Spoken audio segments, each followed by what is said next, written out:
دوستو آج ہم آپ کو ایک افغانستان کے ایسے شہر کی سیر کروانے جا رہے ہیں جسے افغانستان کا دل کہا جاتا ہے۔ یہ پہاڑوں کی گود میں چھپا ہوا ایک قدیم تاریخی اور جنگوں سے گزرا ہوا مگر پھر بھی اپنی شناخت قائم رکھنے والا عظیم شہر ہے۔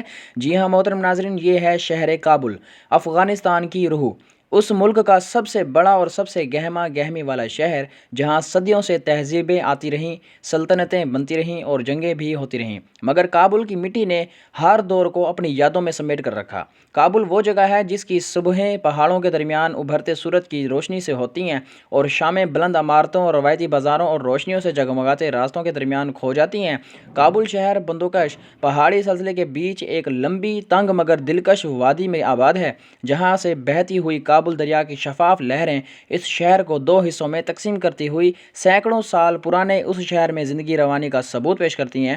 کابل کی گلیاں آج بھی ماضی کی کہانیاں سناتی ہیں، کہیں بوسیدہ عمارتیں، کہیں صدیوں پرانے بازار، کہیں لکڑی کے دروازے اور کہیں مٹی کی بنی ہوئی دیواریں، مگر ان سب کے بیچ جدید کابل بھی تیزی سے ابھرتا ہوا نظر آتا ہے، جس کی سڑکیں، عمارتیں اور مارکیٹیں اور آبادیاں دن بدن پھیلتی جا رہی ہیں۔ دوستوں کابل کا اصل حسن اس کے اندر چھپی ہوئی تہذیب، اس کی قدامت، اس کی سادگی اور اس کی متنوع تاریخ ہے۔ کہا جاتا ہے کہ کابل کم از کم 3500 سال پرانا شہر ہے۔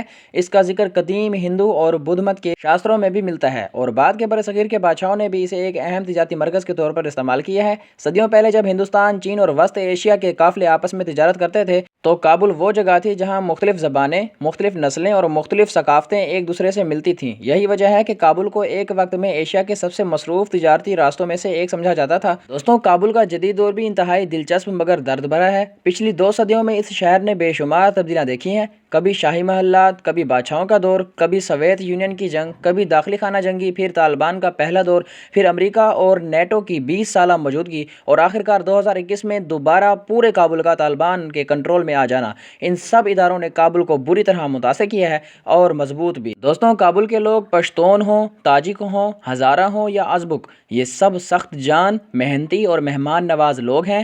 افغانستان کی مہمان نوازی پوری دنیا میں مشہور ہے اور کابل والے آج بھی مہمان کو عزت، چائے اور مسکراہٹ کے ساتھ خوش آمدید کہتے ہیں۔ آج کا کابل ایک ایسا شہر ہے جو اپنی تاریخ کے بوجھ کے ساتھ ساتھ ایک نئے مستقبل کی امید کے لیے بھی کھڑا ہے۔ یہاں کے بازار جیسے چوک بازارہ، ماندوی مارکیٹ، پرانے شہر کی گلیاں، شیرپور، وزیر اکبر خان، سب اس بات کا ثبوت ہیں کہ کابل صرف ماضی نہیں بلکہ ایک نئی ترقی کی تلاش میں بھاگتا ہوا شہر ہے۔ یہاں کی آبادی 45 لاکھ سے بھی زیادہ ہے۔ زبانیں زیادہ تر دری اور پشتو بولی جاتی ہیں مگر انگریزی اور اردو بھی کچھ حد تک سمجھی جاتی ہے۔ کابل کا اسٹریٹ فوڈ بہت مشہور ہے، جن میں کڑھائی کباب، چپلی کباب، افغانی نان، افغانی برگر، مکھن والے چاول اور سب سے بڑھ کر کابلی پلاؤ جسے افغانستان کی شان سمجھا جاتا ہے۔ اس کے علاوہ یہاں کے لوگ خشک میوہ جات جیسے بادام، پستہ، چلغوزے اور کشمش بہت شوق سے کھاتے ہیں اور سینکڑوں ٹن میوہ جات کابل سے دنیا بھر کو ایکسپورٹ ہوتے ہیں۔ کابل کی خوبصورتی کا اندازہ اس وقت ہوتا ہے جب رات پڑتی ہے۔ پہاڑوں کے درمیان نمٹماتی روشنیوں سے سجا ہوا کابل کچھ ایسا منظر پیش کرتا ہے جیسے کسی اندھیرے صحرا میں چاندنی روشن ہو گئی ہو۔ اونچی عمارتیں، ہوٹل، فوارے، شاہراہیں، سب کچھ رات کو ایک نئے رنگ کے ساتھ زندہ ہو جاتا ہے۔ دوستوں کابل کے چند مشہور مقامات میں بابر گارڈنز، کابل چڑیا گھر، کابل میوزیم، شہد و شمشیرہ مسجد، کابلی دریا کا کنارہ، پغمان کی وادیاں، امانہ سرائے، کرغا جھیل، کوہ علی مردان، کابل ٹاور اور دربند گھاٹی شامل ہیں۔ دوستوں دلچسپی کی بات یہ ہے کہ کرغا لیک کابل سے تھوڑا سا ہی فاصلہ رکھتی ہے اور یہ جگہ لوگوں کے لیے ایک پرسکون تفریح گاہ ہے جہاں ہوٹنگ، فیشنگ، ٹریکنگ اور باربیکیو جیسے شوق بڑے شوق سے کیے جاتے ہیں۔